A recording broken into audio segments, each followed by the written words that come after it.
मेरे सज्जनों, बेलियो ते बजुर्गो, मैं हाँ लोक दास्तान लिखारी शायर नज़ीर सुल्तानी ते तुसी वेख रहे हो GS स्टूडियो।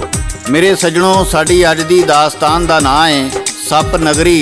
ये दास्तान अलियास घुमन जी दी किताब जनौर बातां विचों लई गई है ते इस दास्तान दी फरमाइश करदे ने कराची तो मुहम्मद अशरफ, पाक आर्मी तो साडे फौजी भाई मुहम्मद शफीक भट्टी, हमीद रज़ा, सांगड़ शहर चों जनाब माशूक डायरी साहब, सलीम जलेबियाँ, सरदार बिल्लू भट्टी, खपरे सांगड़ तो शौकत आराई, तालब आराई, लियाकत आराई, सैयद मुजम्मल शाह, नगड़ कसूर तो मुहम्मद सलीम, लाहौर तो शायर यूसुफ यार, शेखुपुरा तो तारक महमूद खान, मुहम्मद हनीफ खान, मुहम्मद शफीक खान, रसूलपुर जट्टां तो तजम्मल हुसैन, बाबा मुहम्मद असलम रहमानी, बाबा मजीद, चढ़दे पंजाब तो भुपिंदर सिंह, बिट्टू लहरी, हरियाणा इंडिया तो जगजीत सिंह, इटली तो बाबा शाह सरकार, स्पेन तो शबीर हुसैन आज़ाद, यूनान तो अशफाक अहमद, सऊदी अरब तो सरफराज अहमद जट,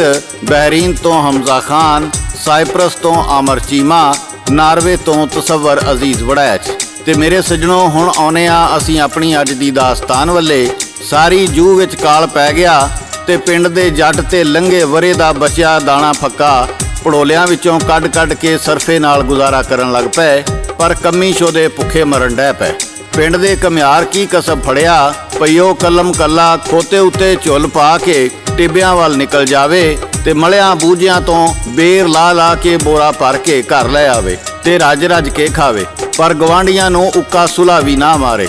घमियार दा एक गवांढी खोती वाला सी। बाबा भुख तो चोखा तंग होया ते घमियार कोल आके कहण लगा, मैनू भी उन्हां मलियां कोल लै चल जिथों तू बेर लियाउणा है। घमियार ने टाल मटोल कीती। बाबे ने डाढ़े तरले पाए ते आख्या, बई कमलिया तेरा की जाना है, मैं भी भुखा पिया मरना वा ते मेरे बाल बच्चे भी चलो बेर खा के गुजारा कर लिया करनगे। बाबे ने जदों डाढ़ा खड़ा कीता, अखीर घमियार बाबे नूं नाल खड़न लई राजी हो गया। ते इस तो अगे दी दास्तान तुहानूं गा के सुना रहे ने सादक पट्टी बागमोड़ वाले।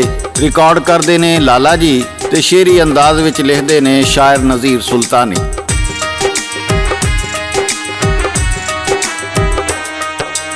तुरिया लै घमियार बाबे नूं टिब्बियां दे वल जांदे, गल्लां बातां एक दूजे नूं दोवें यार सुनांदे।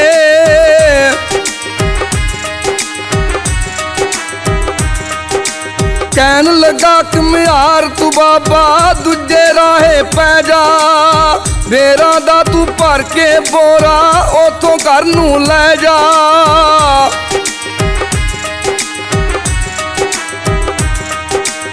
टिड्डो बेईमान होया ते गल घमियार सुनाई, मेरे यार ठिकाने दा जी पता लगे ना काई।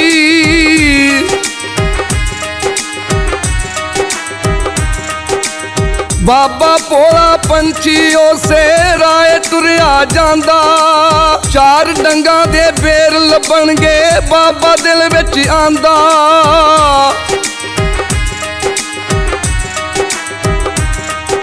घमियार जी अपने उस ठिकाने मलियां दे कोल आउंदा, लाला बेर जी मलियां उत्तों बोरे दे विच पाउंदा।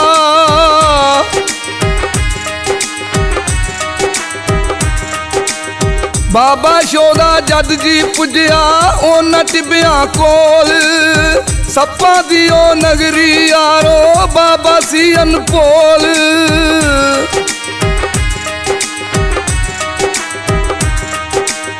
रुखा उत्ते बेरां दी थां सप लटकदे वेखे, आखन लगा उस घमियार ने पाया केड़े लेखे।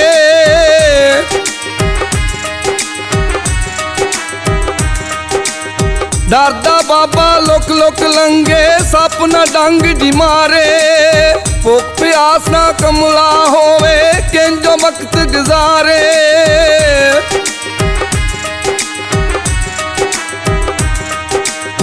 अगे डिट्टे सप दो लड़दे, एक ने कुंडल पाया, दूजा सप मरेड़ा यारो काबू ओदे आया।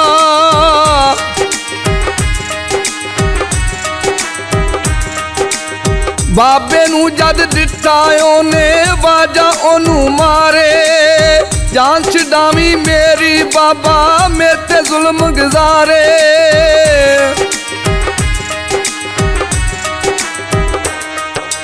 ਮੇਰੇ ਸੱਜਣੋ, ਜਦੋਂ ਰਾਹ ਵਿੱਚ ਘੁਮਿਆਰ ਬੇਈਮਾਨ ਹੋ ਗਿਆ ਤੇ ਉਹ ਸੋਚਿਆ ਅੱਜ ਬਾਬਾ ਬੇਰ ਲੈਣ ਟੁਰ ਪਿਆ ਏ ਤੇ ਕੱਲ ਨੂੰ ਸਾਰੇ ਪਿੰਡ ਦੇ ਕਮੀ ਵੀ ਟੁਰ ਪੈਣਗੇ, ਕਿਉਂ ਨਾ ਇਹਨੂੰ ਕੁਰਾਏ ਪਾ ਦਿੱਤਾ ਜਾਵੇ। ਜਦ ਉਹ ਟਿੱਬਿਆਂ ਲਾਗੇ ਅਪੜੇ ਤੇ ਘੁਮਿਆਰ ਨੇ ਬਾਬੇ ਨੂੰ ਉਹਨਾਂ ਟਿੱਬਿਆਂ ਵੱਲ ਘੱਲ ਦਿੱਤਾ ਜਿੱਧਰ ਚੋਖੇ ਜ਼ਹਿਰੀ ਸੱਪ ਰਹਿੰਦੇ ਸਨ, ਤਾਂ ਜੋ ਬਾਬਾ ਸੱਪ ਡੰਗਣ ਨਾਲ ਮਾਰਿਆ ਜਾਵੇ। ਘੁਮਿਆਰ ਆਪੂ ਮਲਿਆਂ ਬੂਝਿਆਂ ਵੱਲ ਚਲਾ ਗਿਆ, ਜਾ ਕੇ ਜੰਗਲੀ ਬੇਰਾਂ ਨਾਲ ਬੋਰਾ ਭਰ ਕੇ ਤੇ ਪਿੰਡ ਵੱਲ ਟੁਰ ਗਿਆ। ਬਾਬਾ ਸ਼ੋਧਾ ਆਪਣੀ ਖੋਤੀ ਸਣੇ ਖੱਜਲ ਖਰਾਬ ਹੁੰਦਾ ਸੱਪਾਂ ਦੀ ਨਗਰੀ ਜਾ ਪੁੱਜਾ। ਸੱਪ ਨਗਰੀ ਵਿੱਚ ਹਰ ਪਾਸੇ ਜ਼ਹਿਰੀ ਕੀੜੇ ਟੁਰੇ ਫਿਰਦੇ ਸਨ, ਉੱਥੇ ਦੀਆਂ ਝਾੜੀਆਂ ਉੱਤੇ ਵੀ ਸੱਪ ਹੀ ਸੱਪ ਨਜ਼ਰ ਆਉਂਦੇ ਸਨ। ਬਾਬਾ ਸੱਪਾਂ ਕੋਲੋਂ ਬਚਦਾ ਬਚਾਉਂਦਾ ਇੱਕ ਖੁੰਦਰ ਕੋਲ ਜਾ ਪੁੱਜਾ।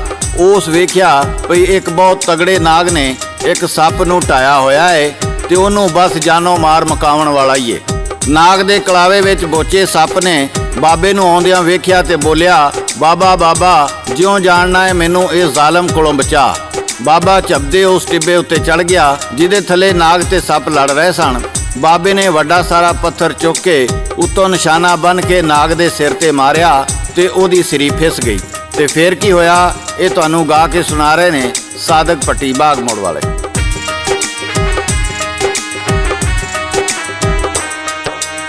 ਬਾਬੇ ਯਾਰੋ ਟਿੱਬੇ ਚੜ ਕੇ ਪੱਥਰ ਸੀ ਇੱਕ ਚੁੱਕਿਆ, ਮਾਰਿਆ ਨਾਗ ਦੇ ਸਿਰ ਵਿੱਚ ਉਹਨੇ, ਨਾਗ ਸੀ ਉੱਥੇ ਮੁੱਕਿਆ।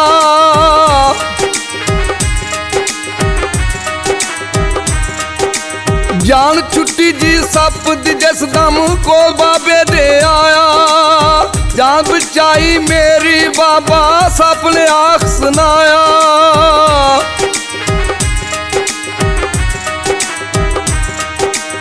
ਹੁਣ ਮੈਂ ਤੈਨੂੰ ਦਾਨ ਕਰਾਂਗਾ ਐਸਾ ਇੱਕ ਖਜ਼ਾਨਾ, ਜਾਵੇਂ ਜਿਸ ਦਮ ਘਰ ਆਪਣੇ ਨੂੰ ਵੇਖਿਆ ਨ ਜ਼ਮਾਨਾ।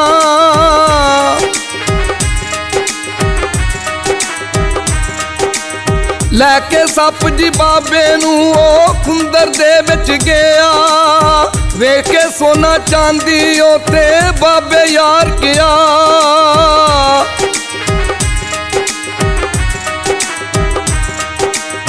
ਇਹ ਖਜ਼ਾਨਾ ਕਿੱਥੋਂ ਆਇਆ ਕੌਣ ਦਾ ਰਖਵਾਲਾ, ਆ ਨਾ ਮਾਰੇ ਕੋਈ ਸਾਨੂੰ ਇਸ ਗੱਲ ਦਾ ਪਾਲਾ।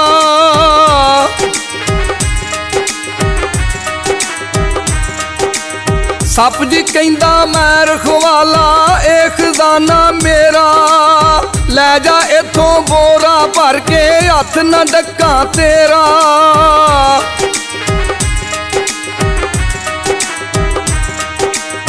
ਬਾਬਾ ਲੈ ਕੇ ਸੋਨਾ ਚਾਂਦੀ ਆਪਣੇ ਘਰ ਨੂੰ ਆਇਆ, ਬਾਬਾ ਸੋਨਾ ਲੈ ਕੇ ਆਇਆ ਸਭ ਨੇ ਰੌਲਾ ਪਾਇਆ।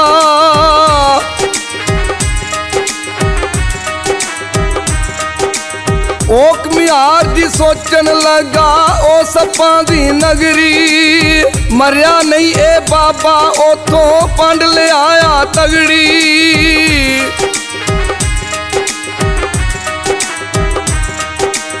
ਜਾ ਕੇ ਆਖਣ ਲੱਗਾ ਬਾਬਾ ਤੇਰੀ ਕਿਸਮਤ ਖੁੱਲੀ, ਢੇਰ ਖਜ਼ਾਨਾ ਲੱਭਿਆ ਤੇਰੀ ਕੱਖਾਂ ਦੀ ਸੀ ਕੁੱਲੀ।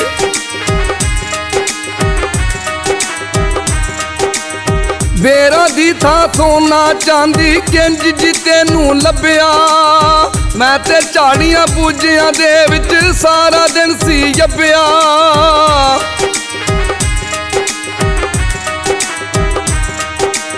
ਬਾਬਾ ਜਾਚ ਗਿਆ ਸੀ ਉੱਥੇ ਇਹਦੀ ਯਾਰ ਮਕਾਰੀ, ਬਾਬੇ ਨੇ ਵੀ ਉਹਦੇ ਅੱਗੇ ਵੱਡੀ ਗੱਪ ਜੀ ਮਾਰੀ।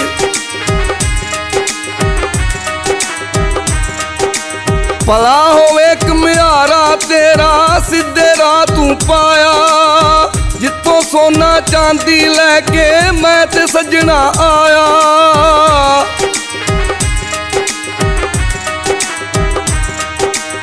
ਰੁੱਖਾਂ ਉੱਤੇ ਬੇਰ ਦੀ ਥਾਂ ਤੇ ਸੋਨਾ ਚਾਂਦੀ ਲਮਕੇ, ਰਾਤ ਹਨੇਰੀ ਹੋਵੇ ਜਿਸ ਦਮ ਡਾਢਿਓ ਤਾਂ ਚਮਕੇ।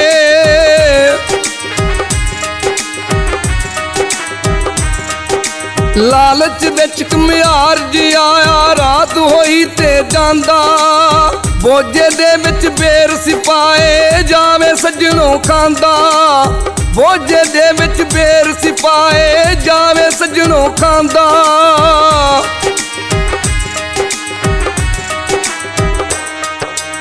ਮੇਰੇ ਸੱਜਣੋ, ਬੇਲੀਓ ਤੇ ਬਜ਼ੁਰਗੋ, ਜਦੋਂ ਘੁਮਿਆਰ ਵੇਖਿਆ ਵੀ ਬਾਬਾ ਸੱਪਾਂ ਕੋਲੋਂ ਬਚ ਕੇ ਕਿਵੇਂ ਆ ਗਿਆ ਏ ਤੇ ਨਾਲੇ ਇੰਨਾ ਸੋਨਾ ਚਾਂਦੀ ਕਿੱਥੋਂ ਲੈ ਆਇਆ ਏ, ਆਣ ਬਾਬੇ ਕੋਲ ਪੁੱਜਾ ਤੇ ਪੁੱਛਣ ਲੱਗਾ, ਬਾਬਾ ਇਹ ਸੋਨਾ ਚਾਂਦੀ ਤੈਨੂੰ ਕਿੱਥੋਂ ਲੱਭਾ? ਬਾਬਾ ਕਹਿਣ ਲੱਗਾ, ਜਿੱਧਰ ਤੂੰ ਮੈਨੂੰ ਘੱਲਿਆ ਸੀ ਉਧਰ ਬੇਰਾਂ ਦੀ ਥਾਂ ਝਾੜੀਆਂ ਉੱਤੇ ਸੋਨੇ ਚਾਂਦੀ ਦੀਆਂ ਇੱਟਾਂ ਲੱਗੀਆਂ ਹੋਈਆਂ ਸਨ। ਤੇਰਾ ਭਲਾ ਹੋਵੇ, ਤੂੰ ਮੇਰੀ ਸਾਰੀ ਉਮਰ ਦੀ ਭੁੱਖ ਮਿਟਾ ਦਿੱਤੀ ਏ। ਘੁਮਿਆਰ ਨੇ ਇਹ ਗੱਲ ਸੁਣੀ ਤੇ ਉਹ ਉਸੇ ਵੇਲੇ ਹੀ ਖੋਤਾ ਲੈ ਕੇ ਟਿੱਬਿਆਂ ਵੱਲ ਟੁਰ ਪਿਆ। ਜਦੋਂ ਉਹ ਸੱਪਾਂ ਦੀ ਨਗਰੀ ਪਹੁੰਚਿਆ ਤੇ ਸ਼ਾਮ ਹੋ ਗਈ ਸੀ। ਉਹ ਹਨੇਰੇ ਵਿੱਚ ਹੀ ਆਪਣੇ ਵੱਲੋਂ ਮਲਿਆਂ ਬੂਝਿਆਂ ਉੱਤੇ ਲੱਗੀਆਂ ਸੋਨੇ ਦੀਆਂ ਇੱਟਾਂ ਲਾਉਣ ਲਈ ਵਗੋ ਤੱਗ ਝਾੜੀਆਂ ਵਿੱਚ ਜਾ ਵੜਿਆ, ਪਰ ਉੱਥੇ ਲਮਕੇ ਸੱਪਾਂ ਉਹਨੂੰ ਡੰਗ ਮਾਰ ਕੇ ਮਾਰ ਦਿੱਤਾ। ਇਸ ਤਰ੍ਹਾਂ ਦੂਜਿਆਂ ਨੂੰ ਸੱਪ ਨਗਰੀ ਕੱਲ ਕੇ ਮਰਵਾਉਣ ਵਾਲਾ ਘੁਮਿਆਰ ਆਪੂ ਸੱਪ ਨਗਰੀ ਦੇ ਜ਼ਹਿਰੀ ਕੀੜਿਆਂ ਦੇ ਅੜਿਕੇ ਚੜ ਗਿਆ। ਮੇਰੇ ਸੱਜਣੋ, ਬੇਲੀਓ ਤੇ ਬਜ਼ੁਰਗੋ, ਸਿਆਣੇ ਕਹਿੰਦੇ ਨੇ, ਜੇ ਕਿਸੇ ਦਾ ਭਲਾ ਕਰੋ ਤੇ ਭਲਾ ਹੋਵੇਗਾ ਤੇ ਜੇ ਬੁਰਾ ਕਰੋ ਤੇ ਬੁਰਾ ਹੋਵੇਗਾ। ਲਾਲਚ ਇਨਸਾਨ ਨੂੰ ਕੁਰਾਏ ਪਾ ਦਿੰਦਾ ਹੈ। ਹਮੇਸ਼ਾ ਲਾਲਚ ਤੋਂ ਬਚਦੇ ਰਹਿਣਾ ਚਾਹੀਦਾ ਹੈ ਤੇ ਦੂਜਿਆਂ ਦਾ ਭਲਾ ਕਰਦਿਆਂ ਰਹਿਣਾ ਚਾਹੀਦਾ ਹੈ। ਇਹ ਸੀ ਸਾਡੀ ਅੱਜ ਦੀ ਦਾਸਤਾਨ ਤੇ ਇਹਦੇ ਨਾਲ ਹੀ GS ਸਟੂਡੀਓ ਵੱਲੋਂ ਸ਼ਾਇਰ ਨਜ਼ੀਰ ਸੁਲਤਾਨੀ, ਰਿਕਾਰਡਿਸਟ ਲਾਲਾ ਜੀ ਤੇ ਲੋਕ ਦਾਸਤਾਨਾਂ ਦੇ ਬਾਦਸ਼ਾਹ ਸਾਦਕ ਭੱਟੀ ਬਾਗ ਮੋੜ ਵਾਲੇ ਨੂੰ ਇਜਾਜ਼ਤ ਦਿਓ। ਅਸੀਂ ਫੇਰ ਕਿਸੇ ਨਵੀਂ ਦਾਸਤਾਨ ਨਾਲ ਦੁਬਾਰਾ ਹਾਜ਼ਰ ਹੋਵਾਂਗੇ।